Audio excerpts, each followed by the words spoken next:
इतना खूबसूरत ये मंच है और उतनी ही खूबसूरत यहाँ की ऑडियंस है। एक से एक सितारे बैठे हुए हैं। मैं देख रहा था सब लोगों का बड़ा उत्साह आप लोगों के साथ सेल्फी लेने में भी है, तो ये बड़े गौरव का विषय है। उससे ज़्यादा गौरव का विषय ये है कि जिन राजनीतिज्ञों को मैं बहुत पसंद करता हूँ, जिनके साथ बात करना मुझे बहुत पसंद है, उनमें डॉक्टर दिनेश शर्मा एक हैं। और उसकी बहुत बड़ी वजह ये है कि वो एक शिक्षाविद भी हैं। जैसे पढ़ा लिखा होना बड़े गौरव की बात होती है, लेकिन पढ़ाने लिखाने वाला होना ये उससे ज़्यादा महत्व की बात होती है। सर, आपने वो भूमिका भी देखी, छात्र राजनीति भी देखी, आपने कई मुद्दे हैं जिनको छुआ है और बहुत महत्वपूर्ण भूमिकाएं, चाहे वो उप मुख्यमंत्री के तौर पर आपने राज्य को देखा हो या अन्य भूमिकाओं में आप रहे हो। सबसे पहले तो सर, आज आप जब आए ना तो सब लोग ये कह रहे थे आज भगवा रंग में रंगे हुए हैं डॉक्टर साहब। भगवा रंग तो मेरा शायद जन्म से है और मंगल मुझे मेरे लिए मंगलकारी है। और लखनऊ में ज्येष्ठ माह का और उसके बाद के बड़े मंगल का प्रभाव है। तो ये वेशभूषा आज की नहीं है, बहुत पहले की है। और मंगलवार तो मैं समझता हूँ जो केसरिया है, न केवल मन की संतुष्टि का परिचायक बनता है बल्कि राष्ट्र की समृद्धि का भी परिचायक बनता है। तो ये केसरिया तो मैं समझता हूँ कि बहुत सारे लोगों को आनंदित भाव देगा। अब आपकी दूसरी भूमिका पॉलिटिशियन वाली, ये केसरिया रंग, ये भगवा रंग बंगाल की तरह क्या यूपी इलेक्शन में भी दिखाई देगा? अब देखिए, मुझसे अगर आप पूछेंगे तो मैं निश्चित कहूँगा कि बंगाल से ज़्यादा दिखेगा। और उसका मुख्य कारण क्या होगा? उसका मुख्य कारण ये होगा कि जो 12 वर्ष के सबसे लंबा कार्यकाल प्रधानमंत्री के, निर्वाचित प्रधानमंत्री के रूप में प्रधानमंत्री का, और उत्तर प्रदेश के मुख्यमंत्री का एक यशस्वी कार्यकाल, तो दोनों को अगर आप मिला लो तो जनता अब घर बैठे हुए लोगों का और नारे और मुद्दों के आधार पर नहीं, जाति और संप्रदाय के आधार पर नहीं, अब वो कार्यों का आकलन करते हैं। अब वो गांव नहीं रहा जिस गांव में जो आप अफवाह उड़ा दें और अफवाह उड़ाने के बाद पहले तो होता था कि बिजली आ गई, ये भाषण दे दो तो आपको वोट मिल जाता था। अब बिजली आ गई लेकिन बिजली जाया तो नहीं रही है, इसका भी आकलन वो करते हैं। तो अब बदला हुआ जो प्रदेश है, उस बदले हुए प्रदेश में मैं समझता हूँ कि आज की जो समसामयिक व्यवस्था है वो उत्तर प्रदेश में मुख्यमंत्री जी को मैं कल एक हंसी में कह रहा था, एक आकलन था। IIM लखनऊ के प्रोफेसर्स मेरे पास आए थे और वो अयोध्या में कैसे समृद्धि हो गई, चमत्कारिक रूप है कि मंदिर बना, ये तो सब कह रहे हैं। कोई सांप्रदायिक आधार पर आलोचना भी करता है और कोई आनंदित भी होता है, लेकिन उस मंदिर के बनने से काशी विश्वनाथ में क्या डेवलपमेंट प्रोसेस बढ़ा, क्या अयोध्या में बढ़ा, कितने लोगों को अप्रत्यक्ष रूप में कई हजार लोगों को रोजगार मिल गया।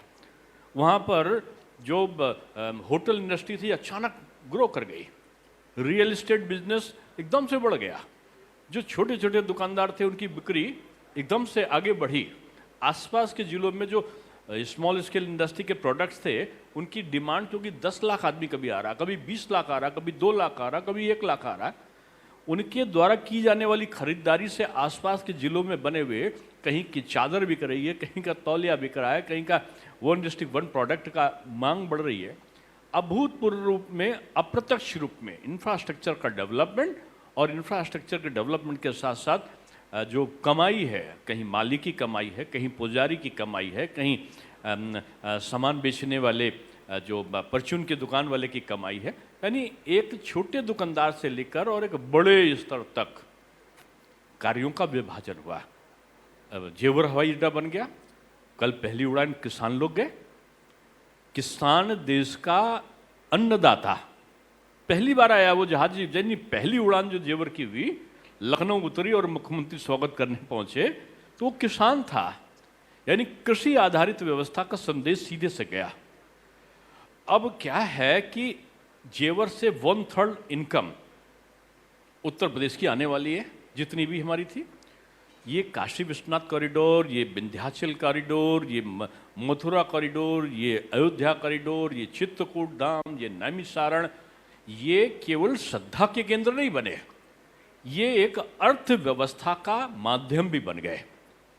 तो मुझसे कोई कह रहा था कि बुलडोजर बाबा के बारे में आप क्या कहेंगे? हम कहा बुलडोजर बाबा के बारे में मैं कहेंगे, वो बुलडोजर बाबा नहीं, वो अर्थ प्रबंधन बाबा हैं, क्योंकि उन्होंने बात बात में आर्थिक विषयों का समालेखन ऐसे किया कि जो आय का अर्जन है वो धर्म की आस्था भी और आय का अर्जन भी। अभी माननीय सांसद समाजवादी पार्टी यहाँ मंच पर थे, वो कह रहे थे पीडीए के लिए कुछ नहीं किया गया। और देखिए, मैंने देखा नैरेटिव्स में, चाहे वो संविधान वाला नैरेटिव हो या पीडीए का नैरेटिव हो, पिछली बार के लोकसभा चुनाव ने तो यही बताया है कि आप लोगों को थोड़ी मेहनत ज़्यादा करनी पड़ेगी इस बार। और ये पीडीए वाला मामला कितना है नहीं आप बात बोलेंगे, लेकिन असर बहुत करता है। देखिए, भारतीय जनता पार्टी जाति और संप्रदाय के आधार पर राजनीति नहीं करती। भारतीय जनता पार्टी पूरे सब के लिए, ये जो जाति का उन्माद लाए हैं जिन्होंने काम नहीं किया, वो जाति की अंग्रेज क्या था, मुगल क्या था, भारत को तोड़ा कैसे जाए। आपको मैं एक लाइन में केवल उदाहरण बताता हूं। मैं काले निकल रहा था एक बार अपने एक जिनको आज आप गैर श्रवण कहोगे, उस ऑफिसर के साथ में बाहर निकल रहा था। सामने एक पंडित जी दिखाई पड़ गए, वो चपरासी के तौर पे काम कर रहे थे। तो जो सवर्ण नहीं था या जो ब्राह्मण नहीं था, उसने उनके दौड़ के पैर छू लिए। तो मैकाले ने कहा, अरे तुम इतने बड़े अफसर हो, तुमने एक कम व्यक्ति के पैर क्यों छुए? तो उसने कहा, ये ब्राह्मण देवता है। लेकिन ब्राह्मण देवता का मतलब क्या है? बोले सब जातियों को ये शादी कराते हैं तो मालिका ने ये पंडित जी का ये वैश्य के वहां से सामान लाओ, ठाकुर साहब रक्षा करेंगे, केवट का भी है, निषाद का भी है, और ये हर चीज का करते करते ये धोबिन का भी एक होगा, और यहाँ तक मुस्लिम महिला जो मनिहारिन है चूड़ी पहनाएगी तब सुहाग पूरा होगा। समाज को जोड़ने का काम करता है। तो बोले ये यानी एक व्यक्ति है, इसको करना है तो उनका सबसे पहले इसी को दूषित करो। और तुरंत उनका ये इसका माध्यम क्या है? उनका इसका माध्यम है संस्कृत विद्यालय, जो संस्कार देते हैं। उसने कहा सबसे पहले संस्कार तोड़ो। और संस्कार तोड़ने के लिए उसने क्या किया कि उसने कॉन्वेंट, उसने कहा ये ब्राह्मण देवता है। लेकिन ब्राह्मण देवता का मतलब क्या है? बोले सब जातियों को ये शादी कराते हैं तो मालिका ने ये पंडित जी का ये वैश्य के वहां से सामान लाओ, ठाकुर साहब रक्षा करेंगे, केवट का भी है, निषाद का भी है, और ये हर चीज का करते करते ये धोबिन का भी एक होगा, और यहां तक मुस्लिम महिला जो मनिहारिन है चूड़ी पहनाएगी तब सुहाग पूरा होगा। समाज को जोड़ने का काम करता है। तो बोले ये यानी एक व्यक्ति है, इसको करना है तो उनका सबसे पहले इसी को दूषित करो। और तुरंत उनका ये इसका माध्यम क्या है? उनका इसका माध्यम है संस्कृत विद्यालय, जो संस्कार देते हैं। उसने कहा सबसे पहले संस्कार तोड़ो। और संस्कार तोड़ने के लिए उसने क्या किया कि उसने कॉन्वेंट एजुकेशन फ्री में कर दिए, और खासतौर से ब्राह्मण जो देवता जिनको बोलते उनके बच्चों को फ्री में पढ़ाई के लिए कह दिया। और जो जितना लिटरेचर था, कहा कि जो कॉन्वेंट स्कूल के होंगे उनको सरकारी नौकरी मिलेगी, संस्कृत विद्यालय में पढ़ने वालों को नहीं मिलेगी, ना उनको कोई अनुदान मिलेगा। लोगों का धीरे धीरे बहुत सारे लोग जो और जातियों के भी थे जाने लगे, और पता चला जो हमारा कल्चर था वो पीछे होने लगा, और जो पाश्चात्य सभ्यता का कल्चर था वो हम पे आने लगा। यानी उसने स्लो पॉइजन दिया। क्यों? बंटवारा किया।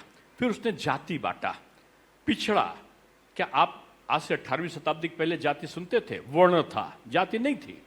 पढ़ेगा, अध्ययन अध्यापन करेगा, ब्राह्मण होगा, व्यापार करेगा, वैश्य होगा, समाज के प्रति समर्पित भाव से सारे कामों का निष्पादन करेगा, वो शूद्र होगा, और जो रक्षा का भाव करेगा वो क्षत्रिय होगा। ये होता था कि क्षत्राणी अपना जौहर दे देगी, क्षत्रिय समाज का 18 साल का बच्चा बलिदान के लिए चला जाएगा युद्ध मैदान में। किसके लिए? जो अन्य वर्ग के लोग हैं उनके लिए। लेकिन उसको क्या, उसको उन्होंने विलासी राजा, उसको एक ऐसा अत्याचार करने वाला ठाकुर पेश कर दिया। ब्राह्मण कौन? उनका कहा ये ब्राह्मण सबको, ये मनुवादी व्यवस्था वाला है। यानी जो लोग आपको जोड़ते थे, ये शूद्र जिसको कहते हैं भगवान विष्णु का चरण, आप भगवान विष्णु जी के हाथ को पूछते नहीं है, मस्तिष्क को नहीं पूछते, उनके चरण को पूछते। सबसे पवित्र शूद्र उसको उन्होंने पिछला नीचा ये दिखाने की कोशिश की अंग्रेजों ने और मुगलों ने, और बांटकर व्यवस्था में उन्होंने देश पर राज्य कर लिया। कांग्रेस उसका प्रतिपादन करती गई। अब कांग्रेस एक जर्जर इमारत 100 साल की बन गई, जो कभी भी बीजेपी की आंधी में ढह जाएगी। अब ऐसे समय में ये सपा बसपा माकपा बकपा आप और जो दूसरे दल थे, उन्होंने उस जातीयता और सांप्रदायिकता की व्यवस्थाओं को और तेजी के साथ पकड़ना शुरू कर दिया। बीजेपी ने ऐसा नहीं होने दिया। कुंभ का जब हुआ 60 करोड़ लोग आए, 66 करोड़ लोग। उसमें पता क्या था कि केवट जी निषाद जी का हाथ पकड़ रहे थे, निषाद जी लोधी जी का पकड़ रहे थे, लोधी जी जो है कुर्मी जी के साथ थे, जाटो जी सबका नेतृत्व कर रहे थे, और वैश्य जी भोजन की व्यवस्था कर रहे थे, और ठाकुर साहब खड़े हुए सबको ले जा रहे थे, पंडित जी तिलक लगा लगा के मंत्र पढ़ रहे थे। लोग जाति भूल गए थे। अब इसमें संप्रदाय कैसे लाओ? तो उन्होंने कहा अब हम पीडीए लाएंगे, हम कुछ और लाएंगे। अरे पिछड़ा वर्ग आयोग की अनुमति किसने दी? संवैधानिक दर्जा बीजेपी ने दिया। बाबा साहब भीमराव अंबेडकर जी के भारत रत्न उसमें नहीं मिला, जब भाजपा की समर्थित सरकार थी तब मिला। पंचतीर्थ कब बने? बीजेपी के समय। बाबा साहब जहां जहां पैदा हुए, पढ़ा, जहां पर लिख के पढ़ाई किया, जहां पर उनके कार्य हुए, ये पंचतीर्थ बीजेपी ने किया। लेकिन इन्होंने क्या? संविधान खतरे में है। क्या? झूठा अफवाहों के आधार पर राज्य करने की नीति बिल्कुल अंग्रेजों के पैटर्न पर चले। तो इसलिए मैं कहूंगा कि ये जो आरोप है निराधार है, और ये केवल चुनाव के समय दिखाई पड़ता है। ये अगड़ा पिछड़ा अनुसूचित दलित इनका विभेद, और अरे कौन किस में जाति नहीं। क्रिश्चियन समुदाय हमारा है, उसमें भी कम से कम 16-17 वर्गीकरण है, उनका क्लासिफिकेशन है जातियों का। मुस्लिम बंधुओं में भी कोई सूफी है, तो कोई अंसारी हैं, तो कोई सैयद हैं, तो कोई कुछ और हैं, अलग अलग है विभाजन। सिया हैं, सुन्नी हैं, वहाबी हैं, लेकिन जिगर किसका होगा? सनातन का। मैं ये जो हिंदू और मुस्लिम की लड़ाने की बात पहले, उसके बाद हिंदू में भी विभाजन कर दो, सनातन में भी विभाजन कर दो, तो ये धर्म तो इतना प्रतिपादित करने वाला है, पूजा करो तो भी हिंदू हो, मूर्ति पूजा करो तो भी हिंदू हो, मूर्ति पूजा ना करो तो भी हिंदू हो। सर ये विषय ऐसा है ना कि इस पे ऐसा लगता है कि अभी 1 घंटा आपसे बात हो सकती है, लेकिन मैं लेकिन बड़ा मैं बुरा आखिरी को सवाल एंकर लेना हूँ चाहूंगी। कि छाया जो है अभी तक एक भी सवाल नहीं पूछ पाई, इसके लिए माफी चाहता हूँ। लेकिन मैं सवाल पूछना चाहूंगी क्योंकि मैं खुद जेनजी हूँ, तो मेरे लिए काफ़ी ज़्यादा इम्पोर्टेंट हो जाता है ये वाला क्वेश्चन पूछना कि जिस तरीके से कांग्रेस जनता पार्टी नीट वाले मामले को लेकर प्रोटेस्ट कर रही है, तो आप एज अ एजुकेशनिस्ट उस चीज़ को कैसे देखते हैं? और ये जिस तरीके से नीट मामले के इतने सारे लीक हो रहे हैं, उसके ऊपर आप क्या सोचते हैं? Because it's very important. देखिए, 2 चीजें कहूंगा। एक तो उसकी सीबीआई जांच चल रही है, या उसकी जांच और चल रही है, जो भी उसकी मांग चल रही है। और पहली जवाबदेही सरकार ऐसी थी कि जहां सूचना मिली तहां उस पर कार्रवाई शुरू कर दी। पहले कितने पर्चे आउट होते थे, मैं उनका नाम लूंगा तो फिर आपको समय नहीं मिलेगा, तब कोई चर्चा नहीं होती थी। आज जरा सा सुना, मैं तो शिक्षा मंत्री को बधाई दूंगा, उन्होंने जड़ समाप्त हो जाए इस नकल की, इसके लिए प्रयत्न शुरू किया, पूरा पॉलिसी चेंज कर दिया जो परीक्षा का पैटर्न है। अब मैं उत्तर प्रदेश का जिक्र करूंगा। अब 2017 में मैं उच्च शिक्षा मंत्री बना था माननीय योगी जी के नेतृत्व में। 2022 तक आप एक पर्चा बता दो आउट हुआ हो, एक शिक्षक को या एक विद्यार्थी को गिरफ्तार किया गया, नकलविहीन परीक्षा पूरे प्रदेश में लागू हो गई। केवल तकनीक का प्रयोग करके पूरा पाठ्यक्रम बदल गया, टेक्निक का प्रयोग करके। जो कायाकल्प था, जो बेसिक स्कूल या वो बने नहीं थे माध्यमिक, एक 89 के आसपास नए डिग्री कॉलेज बन गए, आज 30-35 के आसपास विश्वविद्यालय बन गए, आज IIM भी बन रहे हैं, तो एम्स भी बन रहे हैं। तो इतना बड़ा शैक्षिक परिवर्तन के बाद में विसंगतियां समाप्त हो गई, ऐसा नहीं कह रहा हूं, लेकिन विसंगतियों पर त्वरित कार्रवाई, ये जवाबदेही जिम्मेदारी की भी सरकार बात का है ना कि डबल इंजन की सरकार है ज्यादातर राज्यों में, और केंद्र में तो है ही आप, तीसरा टेन्योर चल रहा है। तो ये बार बार पूछा जाता है कि इतना समय क्यों लगा, अभी तक क्यों हो रहा है ये? लीजिए, अब इतना समय, इतने परीक्षा का सिस्टम भी तैयार कर दिया, नई परीक्षा की तिथि भी घोषित कर दी, परीक्षा के कार्रवाई शुरू हो गई, और दोषी भी गिरफ्तार हो गए, और दोषी गिरफ्तार के कारण क्या थे परीक्षा के, उस पर भी एक समिति बन के उस पर कार्रवाई शुरू हो गई। तो आपको तो प्रशंसा के शब्दों का भंडार रखना चाहिए कि सर इतना एक कार्रवाई शब्द कॉकरोच जनता पार्टी के लिए आपको देखिए क्या लगता है? मैं बहुत परेशान रहा कि मैं परसों दिल्ली में था, जैसे पहुंचा तैसे वहां पर 20-25 कॉकरोच मुझे घेर लिए। मैंने कहा क्या है, तो मेरे नौकर ने बताया ये सड़न गीलन, और जहां पर वो था वो लकड़ी के वो उसमें सीलन हो गया, उसके अंदर से आई, ये बड़ा नुकसान पहुंचाते हैं स्वास्थ्य को भी मानव को भी। ये तो एक कॉकरोच की बात है। अब आप कोई पार्टी की बात पूछ रही हैं, तो पार्टियां आती हैं जाती हैं, मैं तो उनका संदर्भ नहीं लूंगा। बहुत सारी पार्टी ऐसी हैं जो विदेशों के आधार पर, चीन चाहता मोदी ना हो, अमेरिका चाहता मोदी जी ना हो, पाकिस्तान चाहता मोदी जी ना हो, हमारे यहाँ का विपक्ष भी चाहता मोदी जी ना हो। अमेरिका तमाम प्रकार से सोरोस के द्वारा एक स्पॉन्सर्ड लोगों को उसने भेजा, अस्थिरता रहे। कभी किसान, हमारा अन्न देवता के आंदोलन में एक हिंसा बैठालने वाले लोगों को भेज दिया। अभी आपने देखा होगा इंडस्ट्रीज में तोड़फोड़ शुरू करा दी, बेचारे भोले भाले कर्मचारी ऐसे इनको निकाला और बाद में तोड़फोड़ शुरू करा दी। ये अराजकता फैलाने वालों का एक बहुत बड़ा समूह जो विदेशों के इशारे पर भारत में प्रवेश करके यहाँ के युवाओं को गुमराह करने का सपना देख रहा। अब नहीं होगा सपना, अब मोदी जी ने दिखाया है विकसित राष्ट्र का। अब युवा का एक ही सपना है विकसित राष्ट्र, और उसमें वो स्टार्टअप देख रहा है, वो स्टैंड अप इंडिया देख रहा है, वो मेक इन इंडिया देख रहा है, वो स्टैंड अप वो जो मेक फॉर द वर्ल्ड देख रहा है, वो डिजिटल इंडिया का सपना देख रहा है। वो आज तमाम आयामों पर भारत की बढ़ती हुई तरक्की के साथ में सहभागी बना है। इसलिए अब कौन पार्टी आती है, कौन आती है, कौन मेंढक पार्टी आती है, कौन कछुआ पार्टी आती है, कौन नाना कॉकरोच करते पार्टी करते आपने सब कह दिया। एक बार जोरदार तालियां डॉक्टर साहब के लिए। डॉक्टर दिनेश शर्मा बेहद प्रभावशाली व्यक्तित्व और उत्तर प्रदेश की राजनीति के लिए एक बहुत ही महत्वपूर्ण चेहरा भारतीय जनता पार्टी के लिए।